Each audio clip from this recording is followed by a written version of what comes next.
Que a Austrália é um dos lugares mais selvagens e perigosos do planeta não é novidade para ninguém. Mas se comparar esse continente com seu próprio passado, a Austrália que você conhece hoje não passa de um lugar inofensivo. E tudo isso começou há cerca de 45 milhões de anos, quando a Austrália se separou definitivamente da Antártida. E foi justamente essa dissipação que mudou completamente o destino do continente. Isso permitiu que a Austrália permanecesse isolada do restante do planeta, cercada por milhares de quilômetros de oceano. Podemos dizer que esse foi um experimento natural do planeta, porque tudo o que aconteceu ali só foi possível através desse isolamento. Enquanto a África, a Ásia e Américas continuavam trocando espécies entre si, a Austrália seguiu um caminho completamente diferente, um caminho que a natureza obrigou ela a seguir. Durante milhões de anos, quase nenhuma espécie conseguia chegar ali, e as espécies que já viviam naquele território passaram a evoluir sem a influência dos outros continentes. Enquanto no restante do planeta, grandes felinos, lobos e ursos ocupavam o topo da cadeia alimentar, na Austrália esses papéis começaram a ser preenchidos por animais completamente diferentes. Animais marsupiais como os cangurus passaram a ocupar funções que em qualquer outro lugar seriam desempenhadas por espécies muito mais agressivas. Não que um canguru não possa ser agressivo, afinal os cangurus que vivem hoje na Austrália não são considerados nada tranquilos. Mas geralmente quando pensamos em um grande predador, pensamos em um jacaré gigante, um tigre dentes de sabre ou algo do tipo. Porém, o isolamento não foi o único responsável por essa transformação. Ao longo de milhões de anos, a própria Austrália mudou de aparência. As antigas florestas úmidas que dominavam em sua paisagem começaram a desaparecer e deram lugar a grandes áreas abertas, tornando o clima cada vez mais seco. Com tantas mudanças, até mesmo a vegetação teve que encontrar um meio de continuar existindo. E assim, o alimento ficou cada vez mais difícil de encontrar. Nesse novo cenário, apenas os animais mais adaptados conseguiam sobreviver. A cada geração, a seleção natural favorecia indivíduos mais resistentes, mais eficientes e melhor preparados para aquele ambiente hostil. E foi assim que surgiram alguns dos maiores gigantes que esse continente já conheceu. E acredito que nenhum outro animal represente melhor essa transformação do que o maior símbolo da Austrália, que é justamente o canguru. O Procoptodon golia é considerado o maior canguru que já existiu. Ele podia alcançar quase 3 metros de altura quando ficava completamente ereto e ultrapassar os 250 quilos de peso. Mas o gigantismo era apenas parte da história. O corpo dele havia sido moldado para sobreviver em um continente que mudava constantemente. As pernas dele eram muito mais robustas do que as dos cangurus atuais, permitindo ele sustentar toda aquela massa com estabilidade.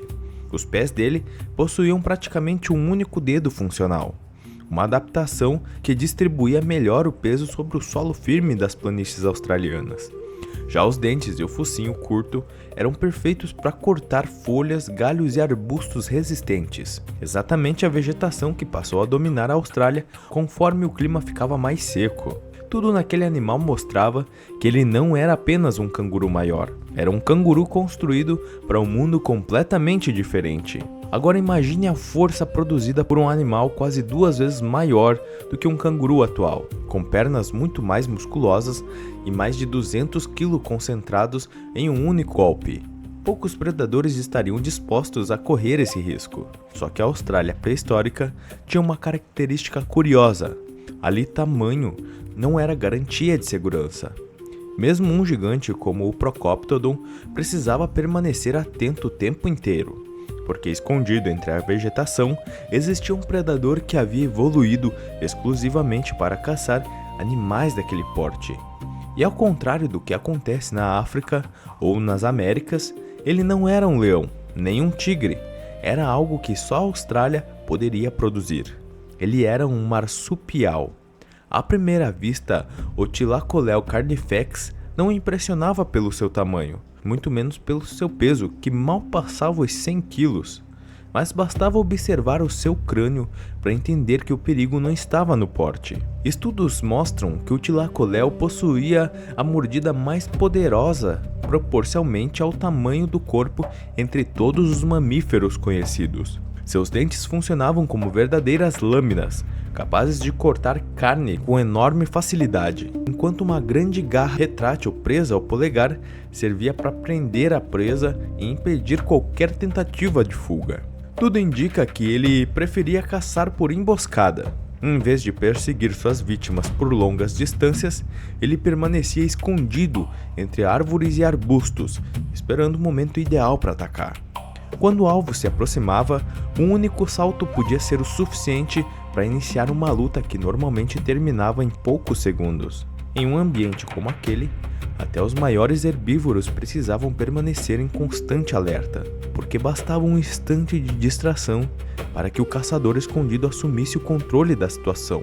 Mas o Tlacoléu não representava o limite da evolução australiana. Isso porque existia um animal que conseguia superar ele em tamanho e imponência. E é claro que estamos falando do Megalania. Sendo parente do atual dragão de Komodo, esse gigante é considerado o maior lagarto terrestre conhecido pela ciência.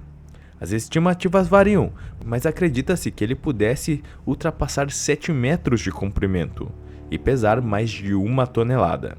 Para colocar isso em perspectiva, o maior dragão de Komodo vivo dificilmente passa dos 3 metros, e o Megalania podia ser mais que o dobro disso. Mas seu tamanho era apenas parte da vantagem.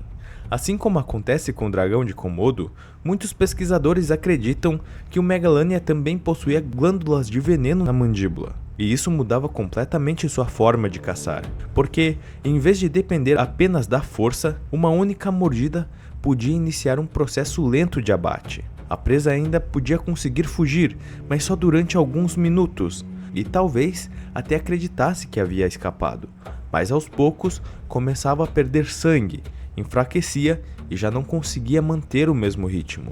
Enquanto isso, o Megalania apenas seguia seus rastros, esperando o momento em que ela simplesmente não tivesse mais forças para continuar. Era uma estratégia brutal, mas extremamente eficiente. Outro fator que ficava a favor do Megalania era o seu tamanho. Afinal, poucos animais representavam qualquer ameaça para um adulto saudável. Cangurus gigantes, diprotodons e praticamente qualquer grande herbívoro que cruzasse seu caminho podia acabar transformado em alimento. Durante centenas de milhares de anos, esse réptil ocupou o topo da cadeia alimentar e se tornou um dos predadores mais impressionantes que já existiram. E existe um detalhe que torna toda essa história ainda mais surpreendente.